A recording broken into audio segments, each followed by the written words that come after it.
Assalamualaikum warahmatullahi wabarakatuh. Kami di sini membahas aliran-aliran filsafat pendidikan dengan dosen pengampu Dr. Aumi Hotima MPD, PhD, dan Rini Setiawati SPD, MPD. Kami dari kelompok 11 dengan beranggotakan yang pertama, Dini Haryanti, kedua Indri Arianti, ketiga Intan Mireza, keempat Indah Oktariani, dan lima Mufarid Ramadan. Assalamualaikum warahmatullahi wabarakatuh. Perkenalkan, nama saya Dini Haryanti. Pada video kali ini saya akan mencoba untuk menjelaskan mengenai aliran-aliran dalam filsafat pendidikan, yaitu idealisme dan realisme. Akan tetapi sebelum saya menjelaskan apa itu aliran idealisme dan realisme, saya akan memaparkan mengenai pengertian dari pendidikan. Menurut Undang-Undang Sistem Pendidikan Nasional Indonesia atau Sisdiknas nomor 20 tahun 2003, pendidikan adalah suatu usaha sadar dan terencana untuk mewujudkan suasana belajar dan proses pembelajaran agar peserta didik dapat mengembangkan potensinya secara aktif untuk memiliki kekuatan spiritual, keagamaan, pengendalian diri, kepribadian, kecerdasan, akhlak mulia, serta keterampilan yang diperlukan bagi dirinya, masyarakat, bangsa, dan negara.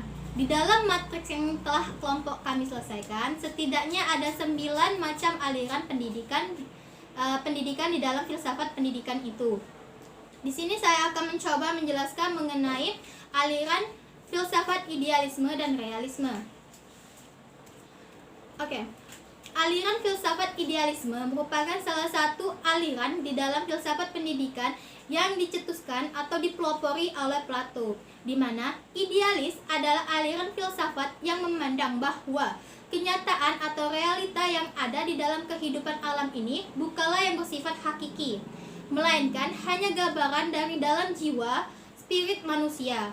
Aliran filsafat idealisme ini sangat mengagungkan jiwa, di mana dalam aliran ini menganggap mempertemukan antara jiwa dan cita-cita sehingga melahirkan suatu angan-angan yang disebut dengan dunia ide. Adapun kelebihan aliran ini di dalam dunia pendidikan ialah meningkatkan daya pikiran dan menghasilkan ide yang benar dan boleh dipakai. Sedangkan kekurangan dari aliran idealisme ini ialah aliran ini menganggap bahwa sesuatu nilai atau kebenaran yang kekal itu berlaku sepanjang masa. Kedudukan siswa di dalam aliran realisme ini ialah siswa bebas untuk mengembangkan kepribadian dan kemampuan dasarnya serta bakat yang ia miliki. Sedangkan peranan guru dalam aliran idealisme ini ialah bekerja sama dengan alam untuk mengembangkan manusia, terutama bertanggung jawab dalam menciptakan lingkungan pendidikan siswa. Tujuan dari aliran idealisme ini ialah di dalam pendidikan formal dan non-formal bertujuan untuk membentuk karakter dan mengembangkan bakat, kemampuan dasar, serta kebaikan sosial yang dimiliki oleh siswa. Baik, selanjutnya saya akan mencoba menjelaskan mengenai aliran realisme. Aliran realisme merupakan aliran yang ada di dalam filsafat pendidikan atau di dalam dunia pendidikan yang dipelopori oleh murid dari Plato, yaitu Aristoteles, di mana realisme adalah suatu aliran filsafat yang memandang bahwa dunia materi dan suatu yang benar-benar itu merupakan suatu kebenaran. Pada dasarnya, realisme merupakan suatu filsafat yang memandang realitas secara dualitas, di mana aliran ini berpendapat bahwa hakikat dari realitas itu sendiri adalah dunia nyata, yaitu dunia fisik dan dunia rohania. Adapun kelebihan aliran realisme di dalam pendidikan ialah dalam program pendidikan, aliran realisme ini terfokus sehingga peserta didik dapat menyesuaikan diri secara cepat dalam hidup dan dapat melaksanakan tanggung jawab sosial dalam hidup bermasyarakat. Adapun kelebihan yang kedua dari aliran ini ialah peranan peserta didik di sini sebagai penguasa pengetahuan yang handal sehingga mampu mengikuti perkembangan iptek. Dan yang ketiga, kurikulum yang digunakan oleh pendidikan dengan menggunakan aliran realisme ini bersifat komprehensif sehingga pengetahuan itu dapat berguna dan mengikuti perkembangan zaman serta dapat membentuk kepribadian siswa yang bertanggung jawab. Selain memiliki kelebihan, tentunya sebagai suatu aliran, realisme juga memiliki kekurangan. Adapun kekurangan dari aliran realisme ini ialah pada tingkatan pendidikan yang paling rendah akan menerima jenis pendidikan yang sama. Yang kedua, kekeliruan menilai persepsi, tidak ada penjelasannya mengenai objek, apa itu objek khayalan atau halusinasi. Semua persepsi atau pandangan di dalam aliran realisme ini hanya bersifat konteks visual saja. Kedudukan siswa. Adapun kedudukan siswa dalam aliran realisme ini ialah sebagai penguasa pengetahuan dan dapat dipercaya. Dalam hal disiplin, peraturan yang baik esensial untuk belajar, di mana disiplin mental dan moral dibutuhkan untuk memperoleh hasil yang baik. Adapun peranan guru dalam aliran realisme ini adalah menguasai pengetahuan, keterampilan, teknik mengajar, dan dan mampu untuk menuntut prestasi siswa. Tujuan dari aliran realisme ini ialah menyesuaikan hidup dan tanggung jawab sosial. Baik, sekian penjelasan dari saya. Baiklah, di sini saya akan menyampaikan mengenai aliran materialisme yang dibawa oleh tokoh Demokritos dan Karl Marx. Pengertian dari aliran materialisme ini ialah aliran ini berpandangan bahwa pandangan hidup mencari dasar dari segala sesuatu yang termasuk kehidupan manusia dalam alam kebendaan. Kelemahan dari aliran ini, isi pengetahuan mencangkup pengetahuan yang dapat dipercaya dan diorganisasikan selalu berhubungan dengan sasaran perilaku. Kelemahan dari aliran ini ialah hanya berpusat pada guru, sehingga tidak memberikan kebebasan pada siswanya. Namun, kedudukan siswa pada aliran di sini tidak ada kebebasan, perilaku ditentukan oleh kekuatan dari luar, pelajaran sudah dirancang, dan siswa dituntut untuk belajar. Peranan guru dalam aliran ini ialah guru memiliki kekuasaan agar guru dapat mengukur kualitas dan karakter hasil belajar siswa. Selanjutnya yaitu aliran pragmatisme yang dibawa oleh tokoh William James. Pengertian dari aliran ini ialah aliran yang mengajarkan bahwa yang benar adalah apa yang dibuktikan dirinya sebagai yang benar, dengan perantaran akibat-akibatnya yang bermanfaat secara praktis. Kelebihan dari aliran ini ialah membawa kemajuan-kemajuan yang pesat bagi ilmu pengetahuan maupun teknologi, di mana pragmatisme telah berhasil membumikan filsafat dari corak sifat yang tender-minded, yang cenderung berpikir metafisis, idealis, abstrak, dan intelektualitas. Namun kelemahan dari aliran ini ialah pragmatisme ini sangat mendewakan kemampuan akal dalam mencapai kebutuhan hidup. Maka sikap-sikap semacam ini menjurus kepada ateisme. Kedudukan siswa dalam aliran ini ialah siswa merupakan suatu organisasi yang memiliki kemampuan yang luar biasa dan kompleks untuk tumbuh.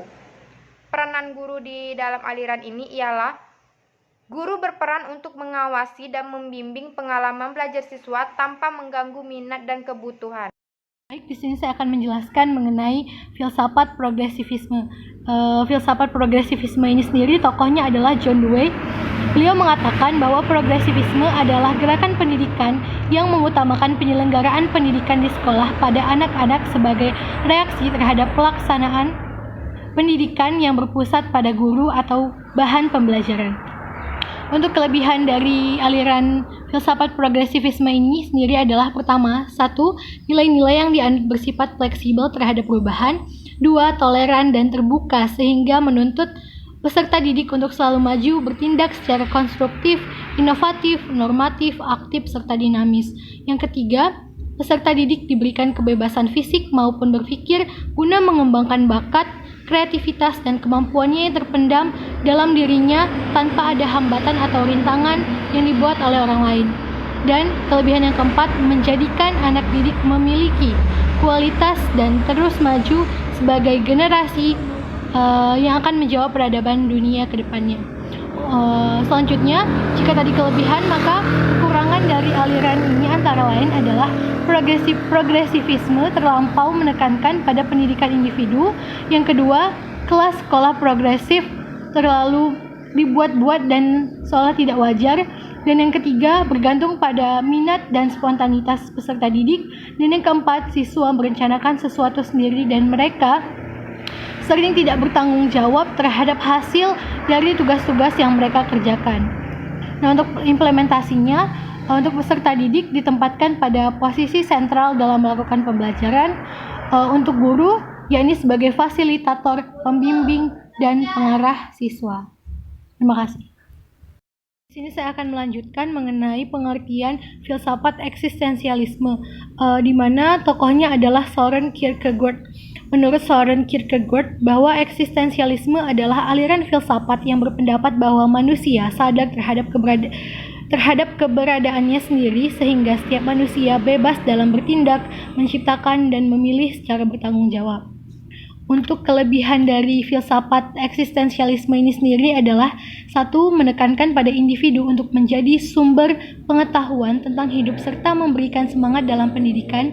Yang kedua, pendidikan berfungsi untuk mendorong setiap individu untuk mampu mengembangkan semua potensi yang ia dimiliki untuk pemenuhan diri.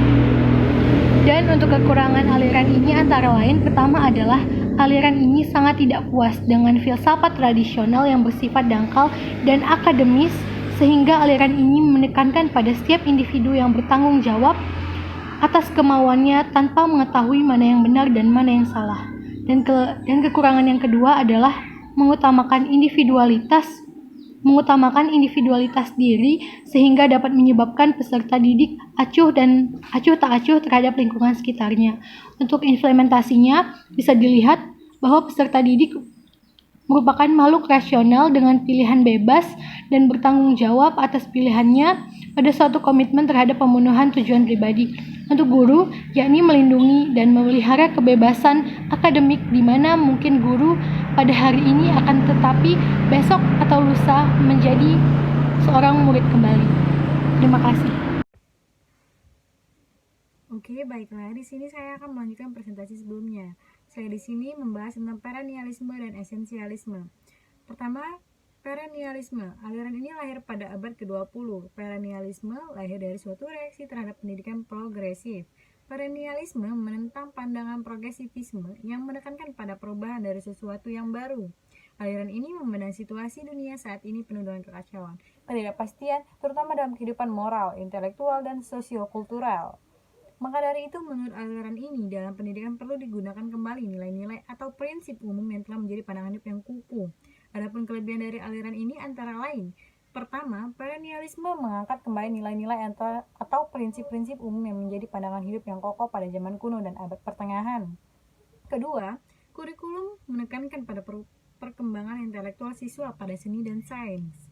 Sedangkan kelemahan dari aliran perennialisme ini, pertama, pengetahuan dianggap lebih penting dan kurang memperhatikan kegiatan sehari-hari. Kedua, perennialisme kurang menerima adanya perubahan-perubahan. Kedudukan peserta didik pada aliran ini ialah peserta didik merupakan makhluk yang dibimbing oleh prinsip, yaitu kebenaran-kebenaran yang abadi dan pikiran yang mengangkat dunia biologis.